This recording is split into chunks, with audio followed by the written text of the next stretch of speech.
नमस्कार, हर खबर हरियाणा देख रहे हैं आप। मैं हूं आपके साथ भावना त्रिपाठी। हरियाणा के मुख्यमंत्री नायब सिंह सैनी ने कालका विधानसभा क्षेत्रवासियों को विकास परियोजनाओं की सौगात देते हुए लगभग 25 करोड़ रुपए लागत की 3 परियोजनाओं का उद्घाटन किया। इनमें नानकपुर में 132 केवी और 66 केवी सब स्टेशन, नानकपुर में खुहवाला वाली नदी पर पुल और गांव नाला ढगरोग में बेरघाटी नदी पर पुल का निर्माण शामिल है। मुख्यमंत्री ने बुधवार को कालका में आयोजित धन्यवाद रैली को संबोधित भी किया और कालका विधानसभा क्षेत्र के लिए विभिन्न घोषणाएं की। इनमें नानकपुर में 132 केवी और 66 केवी सब स्टेशन, नानकपुर में खुहवाला वाली नदी पर पुल तथा गांव नाला ढगरोग में बेरघाटी नदी का पुल निर्माण शामिल है।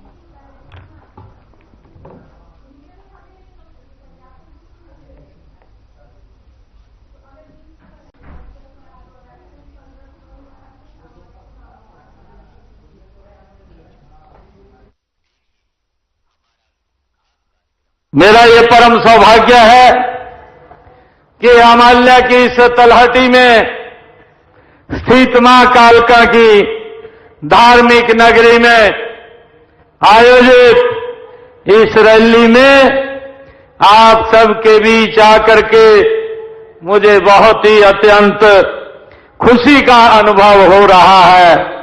सबसे पहले तो मैं मां कालका जी के चरणों में शीश नवाता हूं। आज मां काली का आशीर्वाद लेकर के पूरे प्रदेश में मैं लोगों का धन्यवाद करने के लिए आज इस रैली का शुभारंभ यहां से हो रहा है। मुझे पूर्ण विश्वास है कि मां काली के आशीर्वाद से हम प्रदेश को विकास की नई बुलंदियों के ऊपर ले जाने का कार्य करेंगे। मुझे बड़ी खुशी है कि पिछले 2 कार्यकालों में हमने कालका क्षेत्र में पर्यटन, शिक्षा, कनेक्टिविटी, स्वास्थ्य सेवाएं आदि को बढ़ाने के लिए निरंतर काम किया है। हमने तीसरे कार्यकाल में हम यहां विकास और जन कल्याण के कामों में 3 गुना तेजी लाने का काम ये हमारी सरकार करेगी। मैं आपको बताना चाहता हूं कि पिछले 2 कार्यकालों में लगभग 712 करोड़ रुपए की लागत के विकास कार्य इस कालका विधानसभा क्षेत्र में हमारी सरकार ने कराए हैं।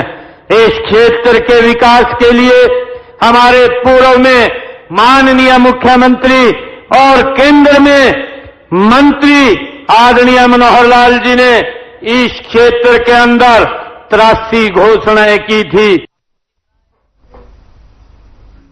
वन नेशन वन इलेक्शन को लेकर सीएम सैनी का बयान सामने आया। उन्होंने कहा कि one nation one election bill pass होने से देश का समय और खर्च बचेगा। इस दौरान मुख्यमंत्री ने one nation one election bill pass होने से बार बार अब पंचायत, नगरपालिका, विधानसभा और लोकसभा चुनाव में नहीं उलझना पड़ेगा, देश का समय बचेगा और विकास को गति मिलेगी।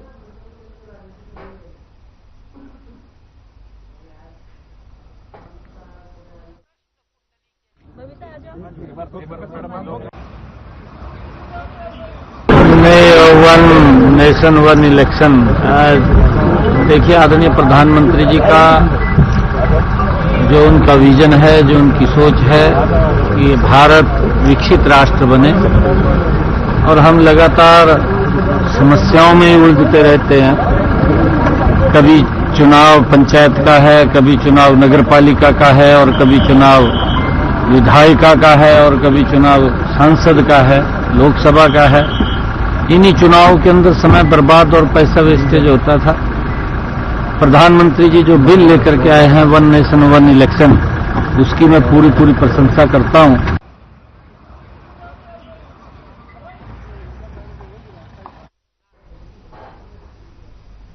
हरियाणा कांग्रेस में संगठन बनाने की कवायद शुरू हो गई है।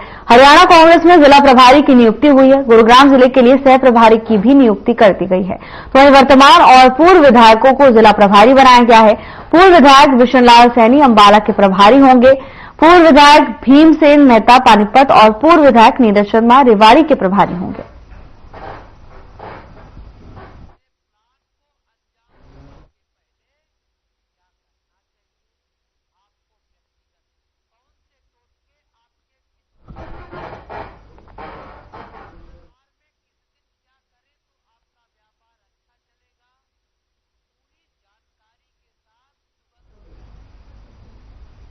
हरियाणा के मुख्य सचिव डॉक्टर विवेक जोशी ने प्रदेश में 710 प्राथमिक कृषि ऋण समितियों यानी पैक्स की कंप्यूटरीकरण पर संतोष व्यक्त करते हुए कहा कि इस कदम से न केवल इन समितियों की दक्षता में सुधार होगा बल्कि भ्रष्टाचार से निपटने में भी मदद मिलेगी। उन्होंने डिजिटल फ्रेमवर्क में निर्बाध बदलाव सुनिश्चित करने के लिए अधिकारियों को प्रशिक्षण देने का भी आह्वान किया। मुख्य सचिव डॉक्टर विवेक जोशी ने बुधवार को चंडीगढ़ में राज्य सहकारी विकास समितियों यानी SCDC की तीसरी बैठक की अध्यक्षता की। बैठक में बताया गया कि पैक्स PCCS प्रदेश की सभी ग्राम पंचायतों को कवर करती हैं। इसके अलावा राज्य की प्रत्येक ग्राम पंचायत में डेयरी और मत्स्य सहकारी समितियों के साथ साथ बहुउद्देशीय पैक्स के गठन के लिए एक संयुक्त कार्य समिति का गठन भी किया गया है।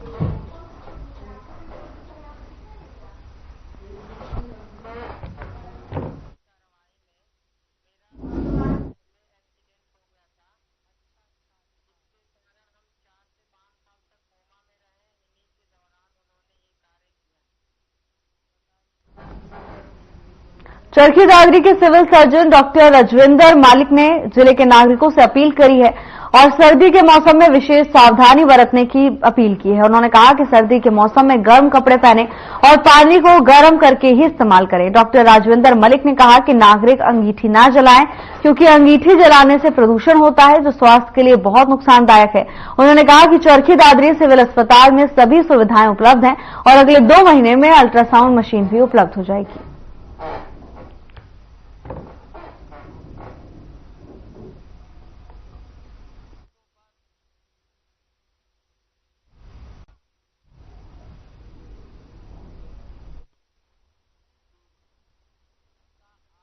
आजकल ठंड का समय चल रहा है तो हमने अपने हॉस्पिटल में सब इमरजेंसी सर्विसेज जो हमारी 24 घंटे चलती हैं और सभी डॉक्टरों को मैंने ये राय दी हुई है, आदेश दिया हुआ है कि अपना सभी पेशेंट जो भी ठंड से या वैसे भी आते हैं उनका प्रॉपरली उनको एडमिट करके और उनका उपचार करें और इसमें कोई कोताही ना बरतें और अगर कोई डॉक्टर कोताही बरतता है तो हम उसके खिलाफ सख्त से सख्त कार्रवाई करेंगे।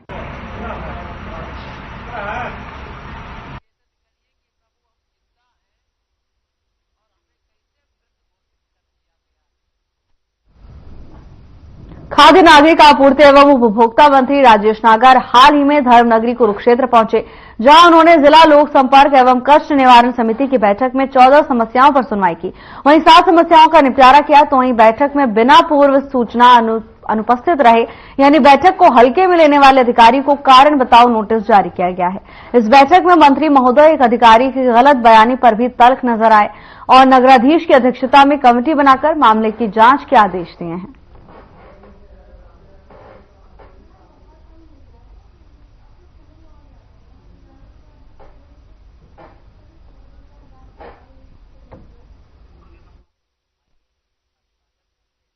अब उनका वो अगर वो है सही तो वो करवा लेंगे। देखो आज 14 कंप्लेन आई थी, उसमें से 8 को फाइल किया गया और साथ में एक को 725 में से एक को केस चल रहा है, खाली 6 है जिनके लिए हमने आदेश दे दिए कि भाई उनको जल्दी जो भी कार्रवाई बनती है वो कार्रवाई करें और अगली ग्रीवेंस में से 6 को लेके आए।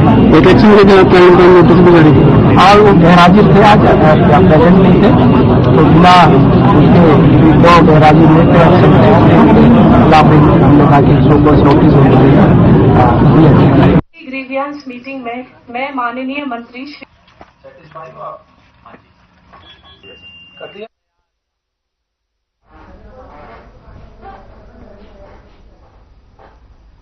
नीलोखेड़ी से विधायक भगवान दास कबीरपंथी ने शहर में करीब 3 करोड़ रुपए के विकास कार्यों का शिलान्यास किया। आपको बता दें कि सबसे पहले विधायक ने नीलोखेड़ी के वार्ड नंबर 3 हैफेड कॉलोनी में सड़क निर्माण कार्य का शुभारंभ किया, जहां विधायक भगवान दास कबीरपंथी का लोगों के साथ समर्थकों ने फूल माला और बुके देकर स्वागत किया।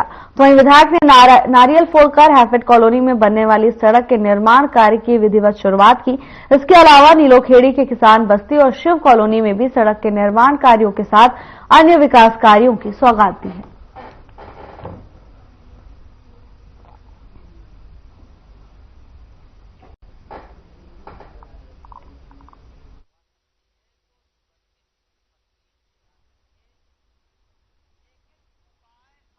ये टेंडर लगाया गया था लगभग 85.55 लाख का। तो आज इस काम की आज से यहाँ शुरुआत की है। कच्चा रास्ता था, लोग बड़े परेशान थे। अब ये सड़क बनने से जो समस्या थी निकासी की और सड़क की, अब इससे बनने से सारी समस्या दूर हो जाएगी। कड़ी में आज लगभग पूरे 3 करोड़ के आसपास के आज ये शिलान्यास होंगे, क्योंकि एक किसान बस्ती में उस साइड में भी एक कर्पूर कॉलोनी थी और एक शिव कॉलोनी में है। इनमें आज ये सड़कों के नालों के जो काम रुके हुए थे, आज वो उन कामों की शुरुआत की जाएगी।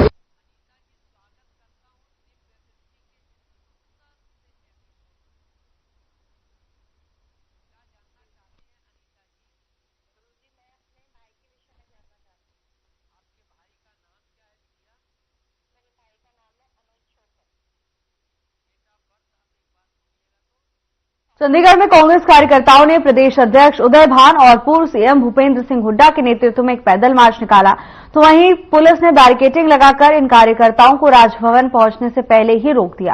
कांग्रेस कार्यकर्ता राजभवन पहुंचकर राज्यपाल को ज्ञापन सौंपने जा रहे थे, जिन्हें बैरिकेडिंग लगाकर पुलिस ने रास्ते में रोक दिया। हालांकि बाद में कांग्रेस ने राज्यपाल को ज्ञापन सौंपा। मार्च खत्म होने के बाद हुड्डा ने बताया कि कांग्रेस ने किसानों की समस्याओं, पूंजीपतियों के संरक्षण के मुद्दे, भ्रष्टाचार और मणिपुर जैसे मामलों को लेकर यह प्रदर्शन किया।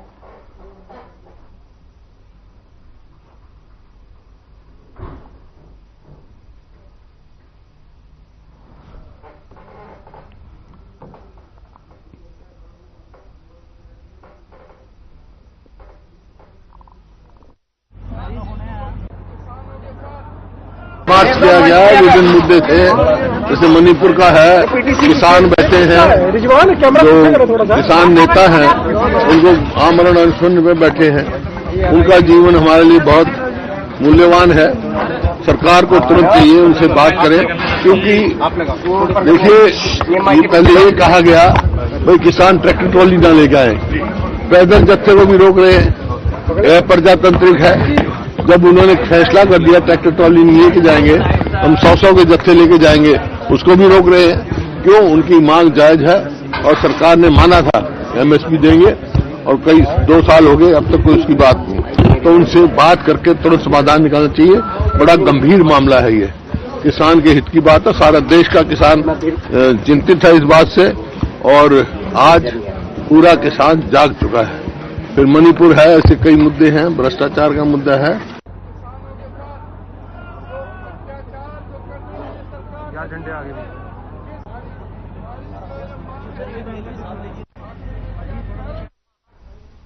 हरियाणा में पंजाब बॉर्डर पर किसान आंदोलन जारी है, जिसे लेकर इनेलो ने अभय सिंह चौटाला की अगुवाई में राज्यपाल को ज्ञापन सौंपा है। ज्ञापन सौंपने के बाद अभय चौटाला ने जानकारी देते हुए बताया कि किसान आंदोलन की आड़ में सरकार लोगों को परेशान कर रही है। 2 मुख्य सड़क मार्ग बंद होने से लोगों को परेशानियों का सामना करना पड़ रहा है। अभय चौटाला ने और क्या कुछ कहा, आइए आपको सुनाते हैं। सरकार किसान इसलिए मिलने आए थे अब पिछले लंबे समय से पंजाब और हरियाणा के जो बॉर्डर है, चाहे वो खनौरी का बॉर्डर है, चाहे आपका ये शंभू वाला बॉर्डर है, यहाँ लोगों को आने जाने में बहुत बड़ी दिक्कत आ रखी है। सरकार किसान की आड़ में आम लोगों को परेशान कर रही है, जबकि सुप्रीम कोर्ट ने भी यह कह दिया कि आप किसी को जाने से रोक नहीं सकते। हमने महामहिम से कहा है कि ये सरकार लगातार लोगों को परेशान करने में लगी हुई है। मैं सघन दोनों बॉर्डर के ऊपर जाकर के हम सारे साथी होकर के आए हैं, इसलिए मिलने आए थे हमें।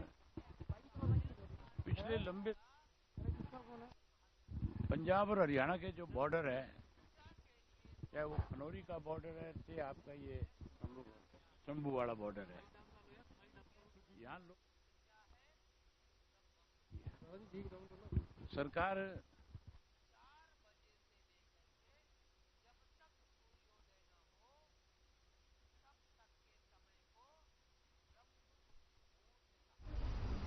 खबर सिरसा के ऐलानाबाद से है, जहां हरियाणा गुरुद्वारा प्रबंधक कमेटी के वार्ड नंबर 31 और 32 के रिटर्निंग अधिकारी और एसडीएम राजेश कुमार ने बड़ी जानकारी दी।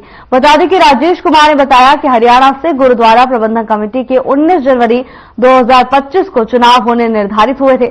हरियाणा स्थित गुरुद्वारा प्रबंधक कमेटी के वार्ड नंबर 31 और 32 के सदस्यों का निर्वाचन होना है।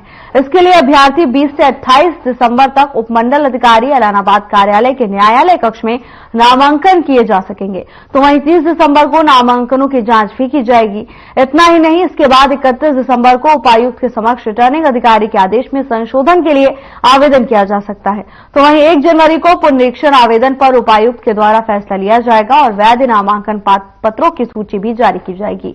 तो वहीं 2 जनवरी को 3 बजे तक नामांकन वापस ले लिए जाएंगे और 3 बजे के बाद चुनाव चिन्ह दिए जाएंगे। बताया गया है कि 19 जनवरी को सुबह 8 से शाम 5 बजे तक मतदान की प्रक्रिया चलेगी और मतदान के बाद मतदान केंद्रों पर मतदान समाप्ति के तुरंत बाद मतगणना होगी।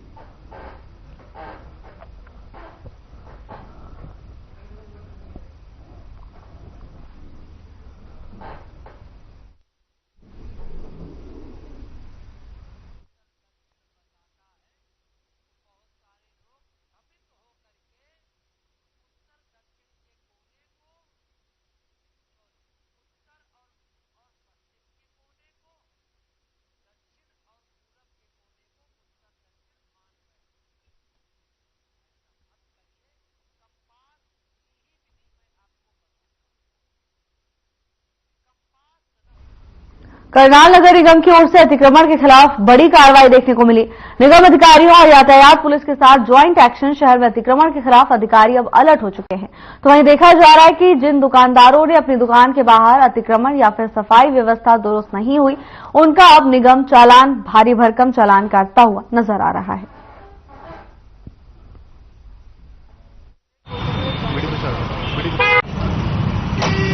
से एनक्रोचमेंट हटाने की गई है और जो आप देख ही सकते हैं, जैसे दुकानों के सामने कूड़ा डाल दी जाती है, जितने भी कार श्रृंगार वाले, कार एसेसरी वाले शॉप वाले हैं, तो इनकी काफी तरह से कंप्लेंट आ रही है, सारा कूड़ा डाल के यहीं चली जाती है। तो इनकी कंप्लेंट थी जो इनके एनक्रोचमेंट के लिए सारा दिन यहाँ करते रहते हैं, जो काम के लिए पुलिस थाने के पास थी। तो एक कंप्लेंट से इसको दूर करने के लिए आज ड्राइव चलाई गई थी, जिसके तहत पुराने शहर में दुपट्टा मार्केट, कपड़ा मार्केट और ओल्ड जीटी रोड और जो ये शताली के बराबर में दुकानें यहाँ पर ये ड्राइव चली।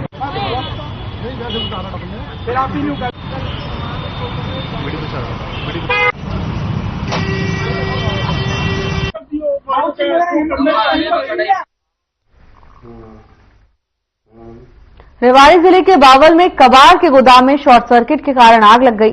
आग लगने के बाद सारा सामान जलकर राख हो गया। दमकल विभाग की 3 गाड़ियां मौके पर पहुंची। बावल थाना पुलिस भी मौके पर पहुंची। फिलहाल काफी मशक्कत के बाद आग पर काबू पा लिया गया है।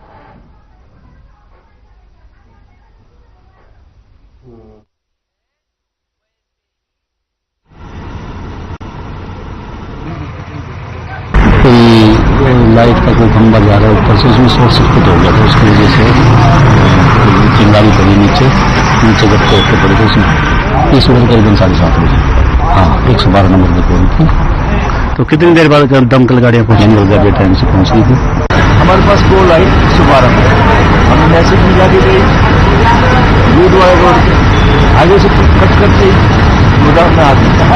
जैसे हम वहाँ से गाड़ी लेके आए, यहाँ पर पहुँचे तो हमने देखी गाड़ी पहुंची, आग काबू से बाहर। हमने अपनी दूसरी गाड़ी को बंद की, दूसरी गाड़ी करा, दूसरी बना दी। उसके बाद हमने अपनी 2 गाड़ियां और रेवाड़ी से मंगाई और वो गाड़ी हमारी सब खड़ी है, आग काबू करने और जेसीबी लगा रखी है। आज का कोई अभी कारण नहीं पता लगा। हमारी लाइन से कोई आग नहीं लगी, ये तो हमारी तो लाइन काफी पुरानी है, इधर से कोई ट्रिपिंग नहीं है ये हमारी लाइन में। तो सर ये लाइन कौन सी है? ये है पावटी की। तो अभी आप मौके पहुंचे तो आप लाइनमैन के साथ हैं, तो क्या कहेंगे इसके बारे में? हमारी लाइन में इसमें कोई खराबी नहीं है, बार ये तो कुछ भी बोलते रहेंगे। मैं अभी चलवाता हूँ लाइन में, कोई दिक्कत होता बारीक बताना।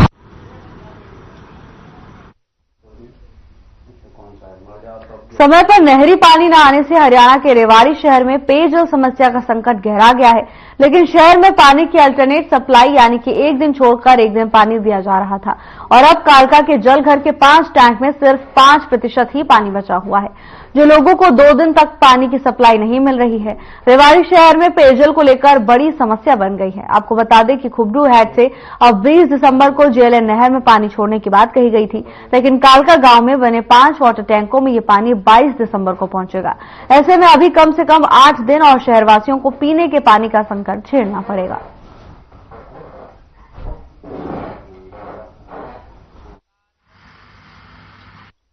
अभी क्या था कि जो कैनाल क्लोजर था उसके हिसाब से हमें 10 तारीख को पानी मिलना था, 10 दिसंबर को। वो इरिगेशन से आया नोटिस में कि 12 दिसंबर को आएगा, तो हमने उसके अकॉर्डिंग अपना प्लान कर रखा था कि रोटेशन उसके हिसाब से कैनाल क्लोजर 12 तक आ जाए, तो हमने अल्टरनेट डे को सप्लाई दे रहे थे। लेकिन अब क्या आया कि सडनली 12 तारीख को नोटिस आ गया कि अब कैनाल आएगी 20 तारीख को। 20 तारीख इन द सेंस वो हमें 22 को रेवाड़ी को पानी मिलेगा। इसकी वजह से हमें अपनी रोटेशन पीरियड इंक्रीज कराने पड़ गए। अल्टरनेट डे हो जाए 1-2 दिन छोड़ के पानी देना पड़ रहा है।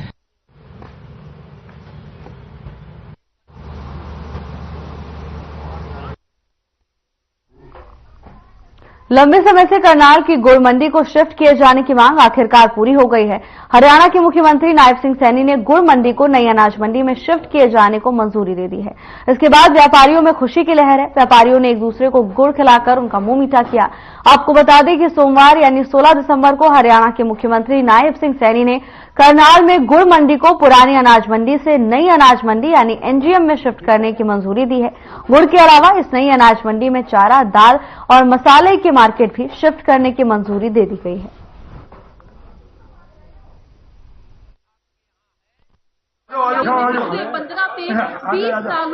ऐसा जी, इस मांग से सारे व्यापारी खुश हैं, सारे आर्थिक खुश हैं। ये बहुत पुरानी थी हमारी, ये चली आ रही है अभी तक, जो पहले कभी नहीं हुई। नायब सिंह सैनी ने हमारी बात को सुना और सुन के इस बात को उन्हें सिरे चढ़ाया। सब लोग बहुत खुश हैं, सब व्यापारी खुश हैं, सब बात खुश है। इसको कम से कम 15-20 साल हो गए, काफी साल हो गए। हाँ, कई साल हो गए, बहुत साल हो गए। मंडी में यहाँ माल नहीं आता था, किसान ने अपना माल नहीं लेकर आता था। ये सबसे पुरानी मंडी है। जब हमारे यहाँ पहले माल आते थे तो खुले माल आते थे और ढेरियों में जाती थी। फिर ढेरिया जिसमें लेबर की भी डबल मजदूरी बनती थी और हमारा भी अच्छा काम चलता था, आड़तें लगती थी। अब ना तो कोई खुला माल आ सकता है, ना ट्राली ना बुग्गी आ सकती है, और जिसकी वजह से ना लेबर का काम भी कम हो गया और हमारा भी तो काम ही हो गया। हम तो अब तो थोड़ा बहुत जो आता है गुजारा मुश्किल हो रहा है आजकल। सभी खुश हैं और गुड़ मंडी जा रहा है। एक बड़ा फैसला मुख्यमंत्री नायब सैनी के द्वारा पिछले 15 से 20 सालों से इसी दुकानदार। पूरे देश में हरियाणा का करनाल परंपरागत धान की खेती का एक हब माना जाता है। दूसरी ओर पलाड़ी जलाने से होने वाले वायु प्रदूषण के कारण इस क्षेत्र में वायु गुणवत्ता सूचकांक यानी AQI अस्वस्थ स्थिति में भी रहता है। ऐसे में करनाल के निवासी रामविलास सिंह जैसे लोग भी हैं जो बागवानी के प्रति उनके प्रेम के कारण ये घर पूरे साल प्रदूषण मुक्त और ताजा रहता है। उनके 4 मंजिला घर की चौड़ी छत पर हजारों फूल और सजावटी पौधे हैं। हजारों गमले जिनमें पुरानी प्लास्टिक की बाल्टियां, कंटेनर, मिट्टी, सीमेंट के बर्तन और ड्रम शामिल हैं। हरे भरे छत के फर्श पर सजे हैं जो कि चिलचिलाती गर्मी में भी ठंडे रहते हैं।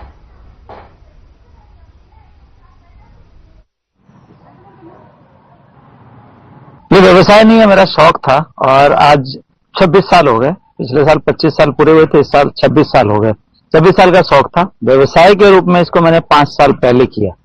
जब महामारी आई इसके बाद हमने इसको व्यवसाय के रूप में कर लिया, क्योंकि काफी लोगों को इसके प्रति जगाना जरूरी था।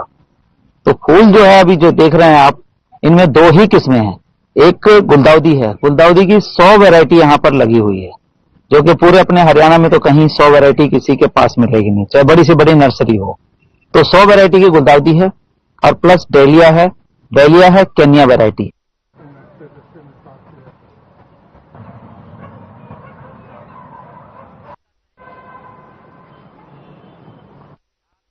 फिलहाल के बुलेटिन में बस इतना ही। अब वक्त हो चला है डॉक्टर राकेश गुप्ता के साथ हमारे खास कार्यक्रम प्लस माइनस का।